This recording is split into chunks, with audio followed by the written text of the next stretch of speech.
Hadithi ya ajabu. Aliyezaliwa bila mikono na miguu, Nicky Vujicic.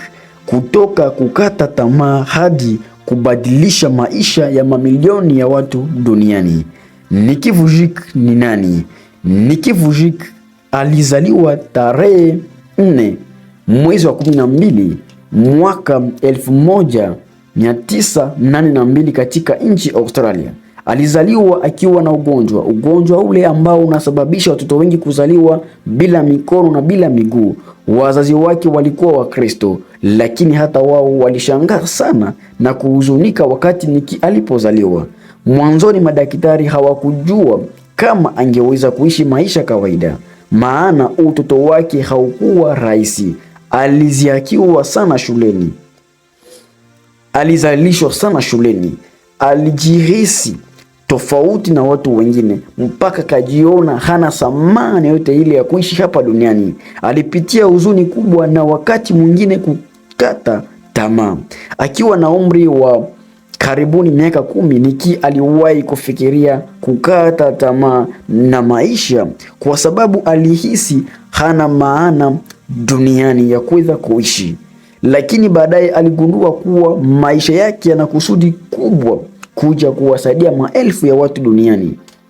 Mwanzo wa mabadiliko yake.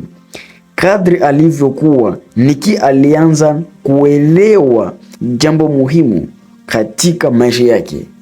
Sio kile usichokuwa nacho kinachoamua maisha yako, bali jinsi unavyotumia kile ulicho nacho. Alijifunza kufanya vitu vingi licha ya kutokuwa na mikono na miguu. Kuandika kwa kutumia vidole vya miguu yake, pamoja na kuogelea, kuendesha kompyuta, pamoja na kuzungumza hadharani. Nicky alianza kuwatia watu moyo akiwa na miaka 19. Alianza kutoa hotuba za kuhamasisha watu. Katika kuwatia watu moyo kupitia huduma yake, amesafiri nchi takribani zaidi ya 70. Amezungumza na mamilioni ya watu. Amehubiri pia katika makanisa na mikutano mikubwa duniani. Familia yake. Nicky alioa mwaka 2012, yani 2012. Ana mke mmoja na wamejaliwa watoto 3 na wanaishi maisha ya familia yenye furaha nchini Marekani. Kwa wengi, hii ni ishara kwamba hata mtu aliyezaniwa hawezi kuishi maisha ya kawaida anaweza kuwa na familia nzuri iliyo bora.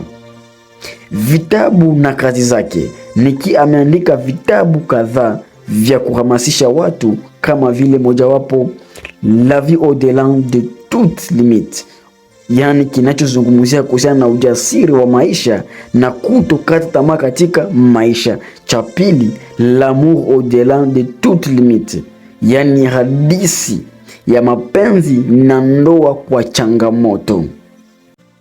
Mafundisho makubwa kutoka kwa Nicky Vujicic katika kizazi hiki cha karne ya 21, yani 21 siècle. Mmoja wapo, usijilinganishe na watu wengine.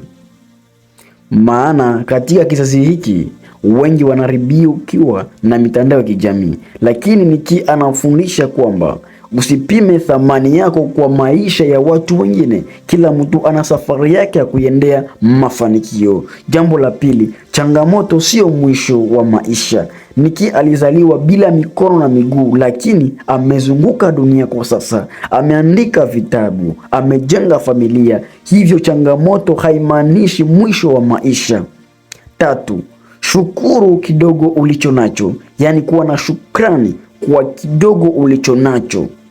Huu ni ujumbe muhimu sana. Watu wengi wanalia kwa sababu hawana viatu, lakini Nicky hakuwa hata na miguu, lakini bado alishinda maisha.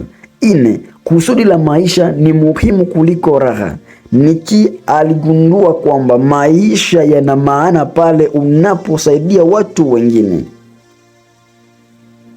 Kizazi hiki wanaweza kujifunza kutumia vipaji vyao, karama zao, kusaidia watu kupitia uwezo walionao, kuacha alama chanya duniani.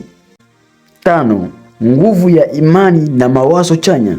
Nicky anamaanisha sana katika imani.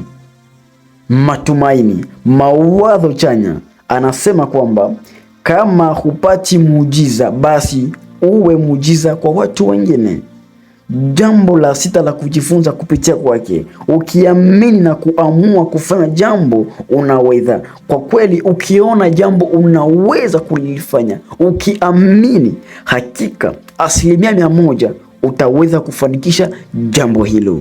Kwa hiyo haijalishi una ulemavu gani kwenye mwili wako, bado una nafasi ya kutumia vipaji na uwezo wa kuweza kuwasaidia hata watu wengine. Jambo la 7, kuwa na furaha ni uamuzi wako. Ukiamua kuishi na makasiriko ni wewe mwenyewe, ukiamua kuishi na furaha ni wewe mwenyewe. Maana huzuni wala ulemavu hauwezi kukuzuia wewe kutokuwa na furaha yote ile, bali kutokuwa na furaha ni uamuzi wako.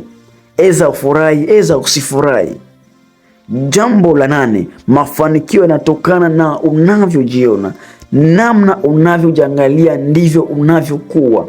Biblia ilisema kweli, mtu ajionavyo nafsini mwake ndivyo alivyo. Ndani yako ukijiangalia huwezi kufanya jambo, basi utaweza kulifanya. Ndani yako ukijiona huwezi kufanya huduma fulani, hakika hutaweza kuifanya. Ukajiona ndani mwako wewe ni maskini, kwa kweli huwezi kuja kuwa tajiri. Maana kila kitu kinaanza na vile unavyojiangalia, vile unavyojiamini na vile unavyojikubali.